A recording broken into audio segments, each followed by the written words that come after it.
안녕하세요. 보고만 있어도 법이 보이는 돋보영TV 박보영 변호사입니다. 오늘은 판결에 승소한 뒤에 돈을 받을 수 있는 강제집행에 대해서 자세히 알아보도록 하겠습니다. 네, 강제집행이 무엇인가요? 무엇 때문에 알아야 할까요? 네, 우리가 재판을 통해서 상대방에게 청구를 하고 승소를 하게 되더라도 그것으로 끝나는 것이 아닙니다. 어쩌면 소송보다 더 중요한 절차가 남아있는데요. 그것이 바로 강제집행입니다.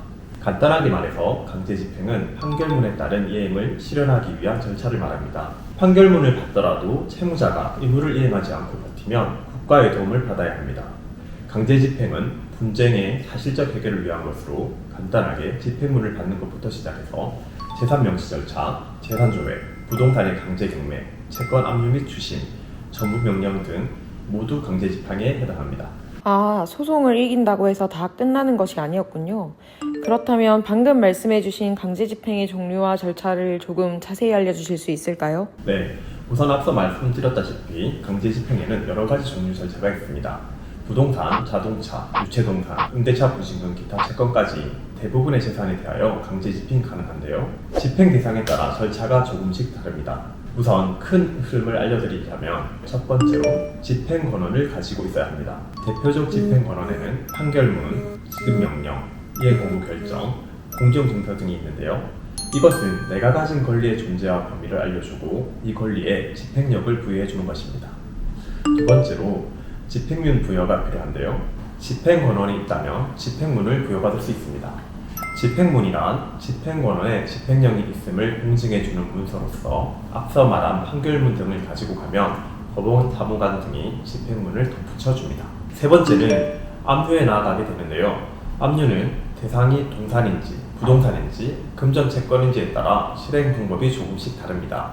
대상이 동산이라면 집행관에게 집행을 위임하여 현장에서 압류를 진행하게 되고 부동산 등 등기가 된 물건이라면 등기부에 기재하는 방법으로 이루어지게 됩니다. 만일 금전 채권이라면 법원에 압류 명령을 받습니다. 보통은 이때 전부 명령, 추심 명령 등을 함께 받아 채권을 아예 이전받거나 제3채무자에게 청구를 하게 됩니다. 네 번째는 경매인데요. 위에서 압류한 물건이 동산이나 부동산인 경우 내가 금전 채권자라면 현금화하는 과정을 거쳐야 합니다. 이를 위해 압류된 동산이나 부동산은 경매를 거쳐 매각됩니다. 다섯 번째는 배당 절차인데요. 위 경매 절차를 거쳐 현금화된 재산을 채권자들이 나누어 가져가는 것을 배당이라고 합니다. 강제집행에 직접 나선 사람이 아니라도 채권자라면 배당에 참가할 수 있습니다. 이때 채권자들은 원칙적으로 평등하게 나누어 가지게 되지만 매각 대상 재산에 저당권을 가지고 있거나 임대차 등 사유로 우선 변제권을 가진 채권자들도 있습니다. 생각보다 소송 이후에도 많은 절차들이 남아 있는데요. 그런데 혹시 강제집행을 하기 전에 상대방의 재산이 있는지 없는지는 어떻게 알 수 있을까요? 먼저 재산 명시 신청 절차를 보겠는데요. 우선 집행 권한을 가지고 강제집행을 하려고 하는데 채무자의 재산을 사줄 수 없는 경우에는 채무자의 재산을 명시해 줄 것을 관할 법원에 신청할 수 있습니다. 이것을 재산 명시 신청이라고 합니다. 재산 명시 신청을 하여 이유가 있다고 인정되면 법원은 채무자에게 재산 상황 및 일정 기간 동안의 재산 이전 상황을 명시한 재산 목록을 제출하게 하고요. 채권자는 이를 열람 복사할 수 있게 됩니다. 민사집행법 제68조에 따르면 만약 채무자가 거부하는 경우 감치에 처하게 되며 거짓으로 목록을 작성해서 내는 경우에는 3년 이하의 징역 또는 500만 원 이하의 벌금에 처해지게 됩니다. 두 번째 절차는 재산조회 절차인데요. 재산 명시로 불충분한 경우에는 재산조회도 가능합니다. 재산조회는 재산 명시 절차에서 채무자의 재산 명시 의무 위반이 있거나 채무자가 제출한 재산 목록상의 재산만으로는 집행채권의 만족을 얻기에 부족한 경우 개인의 재산과 신용에 관한 전산망 등을 관리하는 공공기관, 금융기관, 단체 등의 채무자 명의의 재산에 관한 조회를 하고 그 결과를 재산 목록에 준하여 관리하는 제도입니다. 앞서 말한 재산 명시의 경우 채무자가 직접 작성하여 공개하는 것이 원칙이지만 재산 조회의 경우 집행 권한을 가지고 채무자의 재산을 강제적으로 낱낱이 조회할 수 있는 큰 차이점이 있습니다.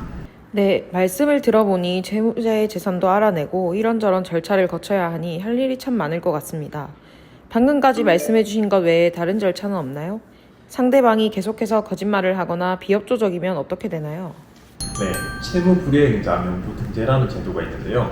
일단 채무불이행 명부에 등재하는 방법을 생각할 수 있습니다. 민사집행법 제70조 1항에 따라 집행권한이 생긴 후 6개월 내에 채무자가 채무를 이행하지 않거나 정당한 사유 없이 명시일에 불출석, 재산 목록 제출을 거부, 선서 거부 또는 거짓의 재산 목록을 제출하는 등 재산 명시 절차에 비협조적인 경우 채권자는 법원에 그 채무자를 채무불이행자 명부에 올리도록 신청할 수 있습니다. 채무불이행자 명부 등재 결정이 내려지면 그 결정을 한 법원의 법원사무관 등은 바로 채무자들로 채무불이행자 명부를 작성하여야 하고 이를 위 법원에 비치하여야 합니다. 이 명부는 10년 동안 누구든 보거나 복사할 것을 신청할 수 있기 때문에 명예나 신용의 훼손을 피하기 위하여 자진하여 채무를 이행하도록 강제하는 효과가 있습니다. 또한 채무불이행자 명부에 등재되면 법원은 이를 한국신용정보원에 보내어 채무자에 대한 신용정보로 활용할 수 있게 하고 이에 따라 모든 금융기관이 그 정보를 확인할 수 있게 됩니다. 이렇게 되면 신용카드가 정지가 되고 대출이 불가능해지는 등의 불이익이 생기므로 몇 년 후에라도 변제를 통해 명부에서 삭제하고자 하게 됩니다. 그리고 다음 방법으로 강제집행 면탈죄를 검토해 볼 수 있는데요. 재산을 은닉, 허위 양도하는 경우 등의 방법으로 강제집행을 면탈하려고 하는 경우에는 형법 제327조가 규정하는 강제집행 면탈죄에 해당하여 3년 이하의 징역 또는 1천만 원 이하의 벌금에 처해질 수도 있습니다. 그런데 판결 이전에 채무자가 미리 재산을 다 숨겨두어서 받아올 것이 없으면 어떻게 할까요? 예방할 방법이 있나요? 네, 그 방법의 하나로 보전 처분을 검토해 볼 수 있는데요. 지금까지는 판결 이후에 강제집행 위주로 말씀을 드렸지만 소송을 진행하면서도 나중에 집행할 것을 염두에 둬야 할 필요가 있습니다. 소송을 하는 동안 채무자가 재산을 처분하거나 은닉할 수 있기 때문인데요.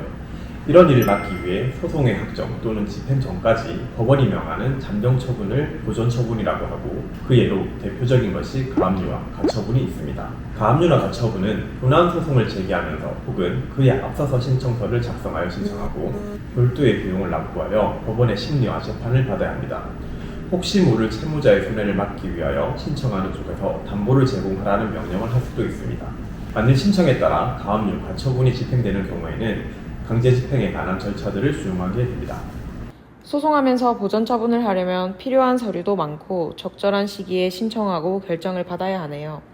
이후에 소송이 끝나고 강제 집행을 할 때에도 챙겨야 하는 것들이 한두 개가 아닌 것 같은데 반드시 전문가의 도움이 필요할 것 같네요. 네, 그렇습니다. 보전 처분의 경우 은밀하게 진행을 해야 하는데 전문 변호사의 조력을 받는다면 미리 필요한 서류들과 비용을 준비하여 빠르게 처리할 수 있습니다.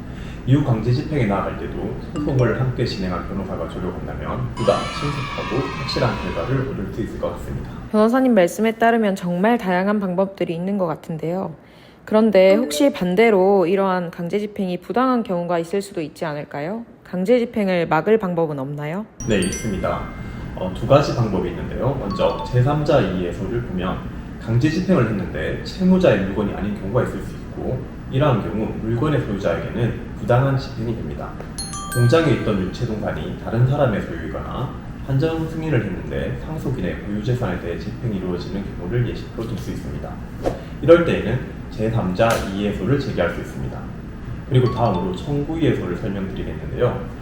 이미 채무를 변제하였거나 소멸시효가 완성된 경우 등 채무자 입장에서도 부당한 집행일 때가 있습니다. 이럴 때에는 청구 이의소를 제기하여 강제 집행을 막을 수 있습니다. 이외 두 방법을 통해 강제 집행의 정지, 취소 결정을 받을 수도 있습니다. 네. 오늘도 여러 가지 좋은 설명을 많이 해주셨는데 마지막으로 하실 말씀 부탁드립니다. 법을 잘 모르시는 분들은 소송이 끝나면 모든 절차가 끝났다고 생각하시는 분들이 많습니다.